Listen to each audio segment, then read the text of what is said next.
Alors, c'est parti. Au stade où j'en suis, je me dis que j'ai peut-être besoin quand même de comprendre comment fonctionne. Alors, comment fonctionne, non, mais de prendre en main l'usage de la pression, là, du crayon, sur cette fameuse tablette. Alors, j'ai cherché de quoi faire des traits, et puis, je suis tombé là-dessus. J'ai trouvé ça joli. Donc, ça, j'ai chopé ça sur pop, pop, pop. Un truc de jeune. J'ai oublié, c'est quoi le truc? TikTok? Enfin, je sais plus. Enfin, je suis tombé sur ce machin. Je me suis dit, ces petits traits, je vais être capable de les faire. Et puis surtout, ce qui m'intéressait, c'était l'ombre. Pour preuve d'ailleurs. Donc, moi, j'ai même réussi à faire ça après. Donc, euh, donc ça, c'est mon œuvre à moi, avec mes ombres à moi, pardon. Et ça vaut ce que ça vaut. Alors, comment j'ai réussi à faire ce truc? Eh ben, ma foi, ma foi, j'ai lancé Krita. Alors Krita, ça on sait faire, enfin ça je sais faire. L'image de référence, hop, que je m'en vais récupérer ici. Mon image de référence, c'est sur mon bureau. Krita, c'est toc, ligne et courbe. Je vais donc prendre celle-là. Ok. L'image de référence que je vais mettre dans un coin. Je travaille toujours sur le calque machin. Alors j'ai pris petite taille pour l'histoire. Pour faire celui-là, je m'étais dit que je vais faire la même chose que l'autre là. J'ai commencé, je sais plus quelle est la taille du truc, c'est relativement long, donc il y a un moment ça m'a fatigué. Donc j'ai fini le haut par des traits simples et je pense que si je voulais réussir exactement ça, je ne sais pas. Dans l'état actuel de mes connaissances, il faut commencer. Non, non, je pense qu'il faut commencer par les bords. Toc, pop, pop, tourner, puis après revenir, là, comme si on mettait les fruits dans une pâte à tarte. Je suis assez fier de cette comparaison. Ouais, ça doit être ça. Bon, enfin, donc j'ai pas commencé comme ça, donc je n'y suis pas arrivé, mais enfin, j'ai un peu mieux compris comment fonctionnait le crayon. Alors, le crayon, comment ça marche? Crayon, j'ai utilisé trois broches. Alors, j'y suis. J'ai utilisé, alors je suis dans la rubrique numérique, j'ai utilisé ça, ça, et le troisième, c'était ça. Ok. Non, et puis oui, et puis pour faire des traits, j'ai utilisé un truc qui fait des traits, celui-là. Parce que je ne veux pas l'effet là, je veux pas l'effet de pression sur mon truc. Alors ça, si je fais des traits, ils sont bleus, l'épaisseur me plaît. Je pourrais faire un dessin bleu, pourquoi pas. Je reprends du OK. Alors, CTRL Z, je garde ma couleur. Après, je me suis rendu compte que... Alors, j'ai vu ça dans un tuto. Moi, je veux les paramètres de la brosse. Je veux les paramètres de la brosse. Voilà, c'est ça, paramètres de l'objet. Donc, sélectionner, c'est lui. Parce que si je reste sur mon image, ou si je reste sur mon image, là c'est les paramètres de l'objet, donc de l'image de référence. Donc je prends bien ce truc là, j'ai compris que je suis là dedans. Par défaut, moi je crois qu'il n'y avait aucun. Alors aucun, ça fait quoi? Ça fait ça, mais voilà, en fait c'est, vous voyez là, je ne bois pas pourtant, mais voilà, là j'ai des petits trucs, c'est un trait, un joli trait arrondi, me concernant me semble difficile. Donc sur un truc vidéo, le mec il a dit stabilisateur. Alors le délai 300 pixels, ça va jouer sur la taille du cercle. Alors de ce que je comprends, je clique, là j'ai mon trait, je me déplace, il ne dessinera pas mon trait tant que je n'aurai pas quitté le second cercle le plus grand. Donc là il va commencer à dessiner bientôt, là il commence à dessiner. Donc j'ai un retrait, ce qui me permet d'anticiper. Tant que je suis là-dedans, il fait rien, ce qui me permet d'anticiper mes courbures. Voilà, donc là, j'ai l'impression que c'est moins hésitant je n'aurai plus ces petits trucs là. Après, le numéro d'échantillonnage, eh ben je ne sais pas ce que c'est.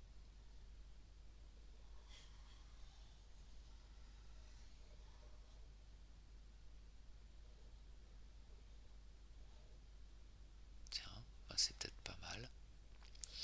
Il y avait ça, donc prenons ça. 13, non, le délai, je peux peut-être réduire un peu.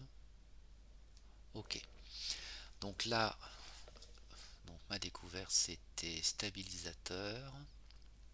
Ok, alors je m'en vais CTRL A, supr, tout sélectionner, et puis globalement, et puis tout CTRL A, tout sélectionner, et puis supr, tout supprimer.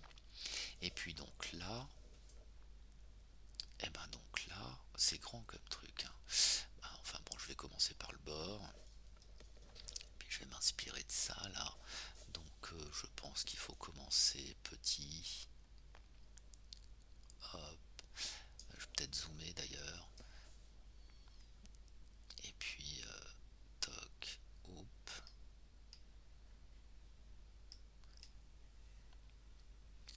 L'idée c'est de faire des courbes, hop, enfin des courbes, hop. Bah, l'idée c'est pas que ça se coupe, hein, je crois. Bon, c'est moche. CTRL Z c'est bien aussi. C'est de là me plaisait moyennement. Ah, ok, ça me plaît pas non plus, mais bon. Alors après, qu'est-ce que je pourrais faire pour avoir un effet? Un effet. Alors l'effet de profondeur, ça sera l'ombre. L'ombre. Bon, bah, je m'en vais peut-être agrandir un petit peu cette forme. Et donc ma limite, c'est de réussir à faire des jolies courbes. Tiens, celle-là était pas mal. Ça c'est raté. Ok. Bon, faisons un truc comme ça. Après ici, je pourrais, tiens, me dire que ça passe par le dessous. Alors, bien partir du trait suivant parce qu'après le pot de peinture, il aura peut-être plus de mal à marcher. Donc, si ici ça coupe pas. Par exemple, le pot de peinture, c'est le truc qui va me permettre de faire ça, de mettre la couleur noire sur une zone seulement. Mais si jamais il y a un trou, donc ça va déborder. Donc c'est pour ça que je fais bien attention à prendre, à commencer à ce que mon trait noir soit séquent par rapport à notre trait noir ou le bord du dessin. Alors continuons. Oui. Aïe.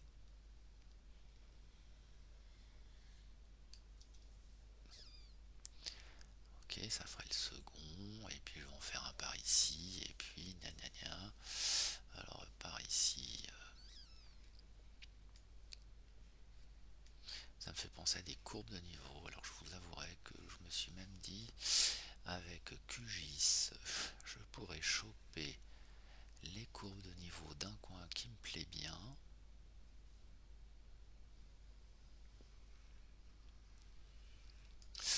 Et puis après essayer de faire une œuvre d'art avec des courbes de niveau d'un coin qui me plaît bien, avec beaucoup de relief. Faudrait que je le teste. Alors après, là je pourrais peut-être commencer là, donc pas bon. Là il faut que j'y retourne. Toc.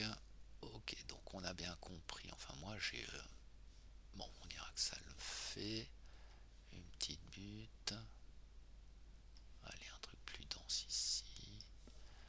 Facile quand c'est petit. Ouais, ici, je vais faire un truc comme c'est moche. Et ça passerait dessous et ça ressortirait par là. Est-ce que c'est stratégique mon truc? Bon, pourquoi pas, je vais en faire un autre. Oh, qui partirait d'ici. C'est tout un art, hein, la tablette purée. Aïe aïe aïe. Alors ben là, j'ai dépassé, alors j'ai bien vu qu'il y avait une gomme. Alors Alors ça va être ma gomme. Tiens, ça va être ma gomme. Est-ce que ça efface là? Peut-être un peu grande. Alors comment ça marche la gomme? Ouais, tiens, pas mal avec le petit toc retrait. Donc ça je gomme aussi. Ok, bon, on fait ça. Après les ombres. Ben, les ombres, moi j'ai fait un autre calque. Toc. J'ai fait un autre calque. Alors ça, il l'appelle comment? Alors attention, mon calque il est normal. Cet outil-là, oh, alors c'est gros. Alors imaginons, bah tiens, imaginons que ce soit des courbes de niveau. Imaginons que la lumière elle vienne de. Je vais faire un trait. Je vais faire une flèche même. T. Imaginons que ma lumière, je dise qu'elle vienne de par là. Et que ça ce soit le relief. Alors j'ai aucune indication. Ça peut monter ou ça peut descendre.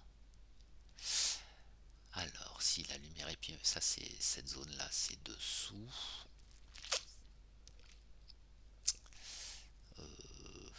On va dire que les ombres je vais les mettre à peu près n'importe comment parce que sinon je vais me perdre. Alors bon, j'ai choisi un truc qui fait de l'ombre. Je travaille bien sur le calque. Donc ça c'est mes traits. Et puis ça c'est l'ombre. D'ailleurs, un clic droit dessus, propriété. Je pourrais appeler ça trait. Ok. Et puis ça, un clic droit, propriété. Je pourrais appeler ça ombre. Bien, bien. Ai-je le bon outil? Oui. Je suis bien sur le bon calque. Ombre. Alors, ça me fait ça. Non, je le trouve pas très noir. Bon, ça doit quand même être noir. Donc là, la pression, comme ne m'indique pas l'objet, bah, si peut-être. Enfin, potentiellement, ça fait un dégradé. Enfin, ça fait, si j'appuie fort, c'est sombre, et voilà. Je vais le prendre très grand. Puis je vais en mettre, je crois que je vais commencer à.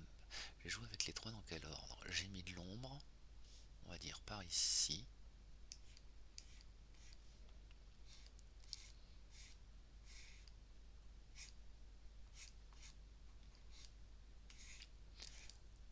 Hop. C'est violent mon ombre. Là j'ai fait aussi les vallées. Là j'ai mis de l'ombre en dessous pour me dire que c'était en dessous. Alors dans quel ordre? On va dire que lui c'est le plus en bas. Oui, donc ça, je vais faire ça aussi. Ça aussi.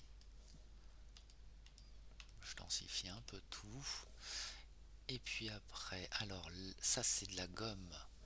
Ça c'est de la gomme. Alors attention, ça gomme?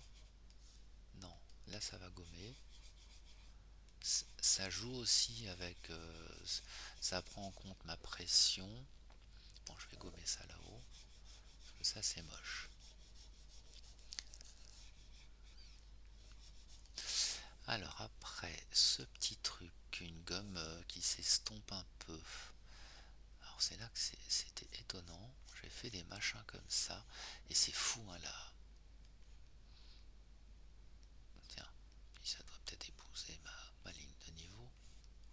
Ça, je pourrais peut-être agrandir un peu. Puis appuyer moins. Alors et l'idée c'est de ne pas dépasser le bord de ma première forme. Donc l'exercice hein, c'était pour apprendre comment placer l'ombre et la lumière. Alors là je pourrais faire la même chose de ce côté-là. Alors non oui c'est ça. Donc là peut-être un peu plus fin, histoire de faire vraiment une. Bon peut-être pas si fin que ça.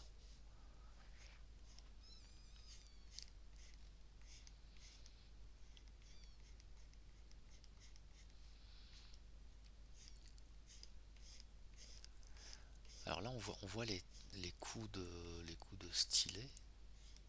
Et alors après, le troisième truc, c'était lui, la goutte d'eau. Moi, j'ai retenu, dès qu'il y a des gouttes d'eau, ça doit délaver un peu. Donc, ce qui va me permettre de fluidifier. Alors hop, si je pousse, en venant du blanc, je pousse le blanc. Et si je pars du sombre, bah, je pousse le sombre dans le blanc. Donc ça, hop. Puis là aussi, je pourrais faire la même chose.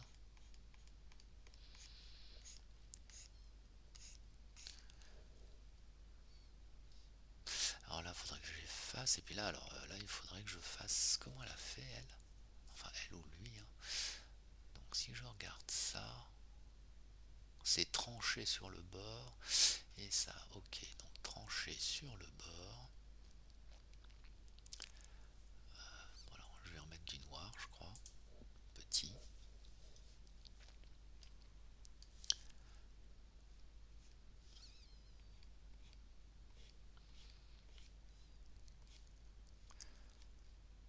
Tranché.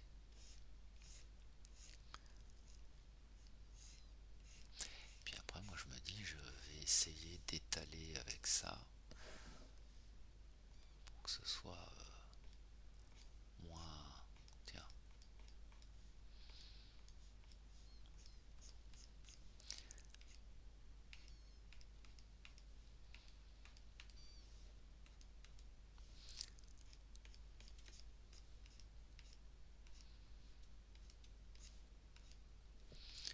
Tiens, hop, un coup. Ah, ici, j'aime bien, moi, ce. Là, peut-être, hop. Alors, et puis il faudrait probablement que je mette ici, il doit se passer un truc. Si j'éclaire par là, ça doit être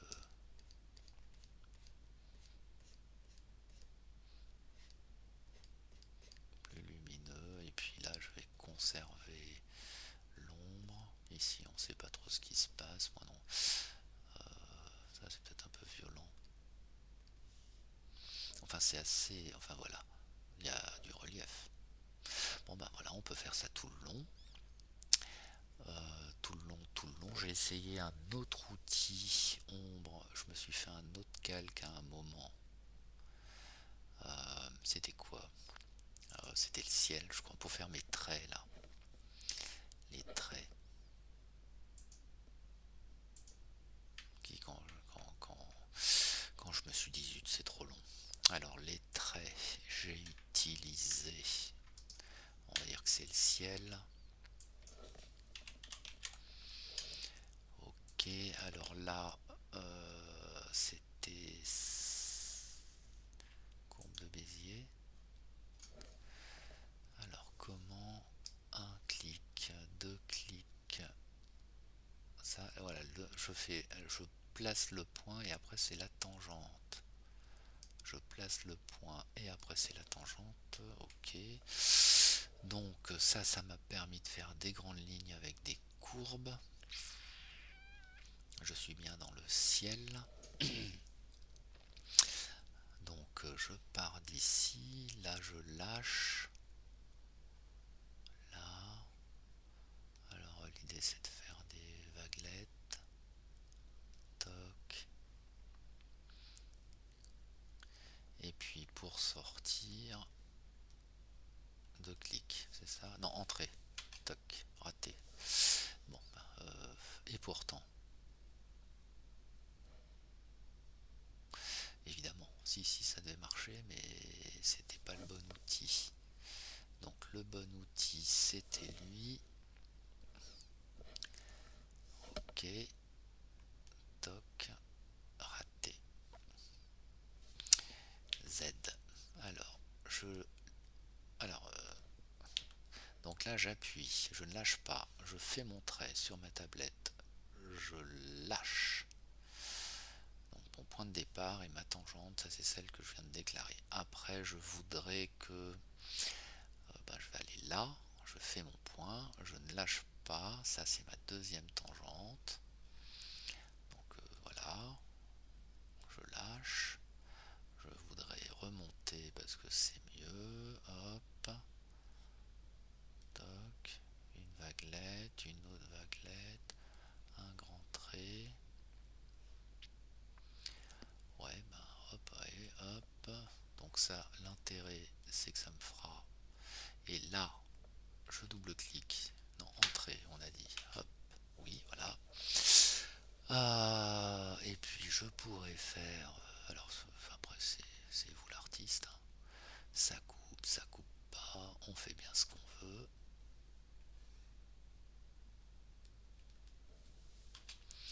Voici mon deuxième trait.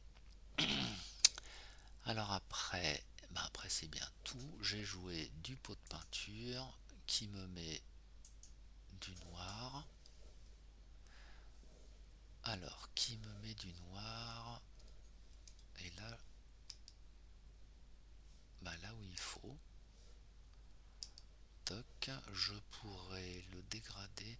J'ai joué avec ça aussi pour faire du gris. Je sais pas si c'est une bonne idée. Toc, la couleur, hein, on a bien compris que je peux faire ça et je peux la mettre. Tiens.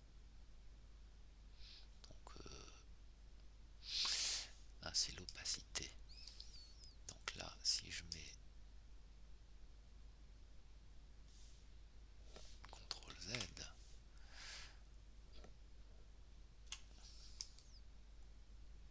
donc là j'avoue que je ne comprends pas trop ce qui se passe. Il me colorie toutes les. Alors c'est quoi les réglages de l'objet? Remplir avec. Que remplir?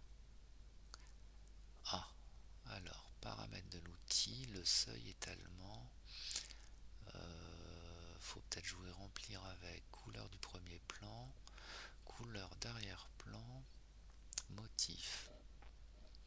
Peut-être ça, que remplir. Imaginons que je prenne du bleu. Raté, CTRL Z.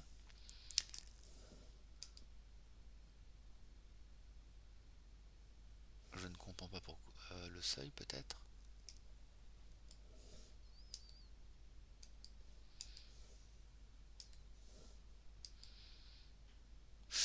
Oui. Alors. Et c'était quoi? Bon, enfin, donc voilà, là, j'aurais pas dû en parler. Bon, bon. Alors, après, moi, des fois.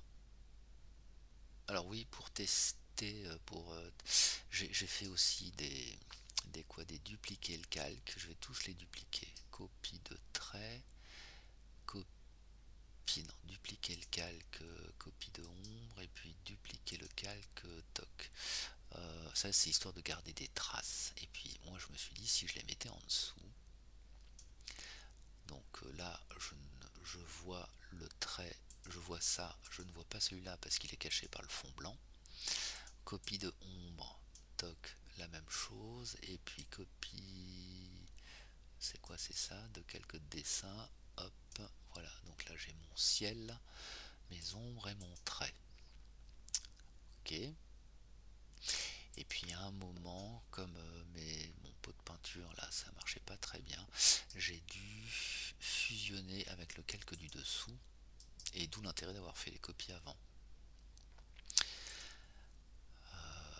Là maintenant, je n'ai plus qu'un seul calque qui contient tout. Et ben là, hop, si je cache ça et si je, voilà, là j'ai les trois calques qui sont restés indépendants. Donc si j'ai fait un truc qui me plaît pas trop, je peux à la limite remonter cela et puis corriger mes traits. Donc l'étape 1, c'était, si je reprends cette œuvre, j'ai commencé par le bas, sur un calque, après j'ai fait les traits là-haut, sur un autre calque, après j'ai fait un truc ombre, un calque ombre, j'ai fait mes ombres, et après j'ai fait un calque fond là, où j'ai mis les couleurs de fond. Et puis j'ai fusionné plus ou moins. Et puis ça m'a donné ça. Bon, ça vaut ce que ça vaut. Et l'idée c'était d'utiliser alors les trois outils, lui, les quatre, lui et lui, se trouvant dans numérique. Lui, faut faire attention, faut pas qu'il y ait la gomme. Et puis si, et puis le pot de peinture qui était là. Et puis peut-être des fois l'outil sélection, la petite baguette magique, là, normalement, elle vous sélectionne. Je comprends pas. Moi, je voudrais qu'elle me sélectionne. Bah oui, ça y est. Oui, ça y est, j'ai compris. Donc là, puisqu'il m'a tout colorié, l'épaisseur du trait est pris en compte. Donc ça fait mes fuites. C'est pour ça que ça sélectionne tout. Toc, ok, moi comprendre. Bon bah voilà, fin de cette superbe vidéo qui ne sert pas à grand chose, si ce n'est pour moi à me souvenir comment j'ai fait. Voilà.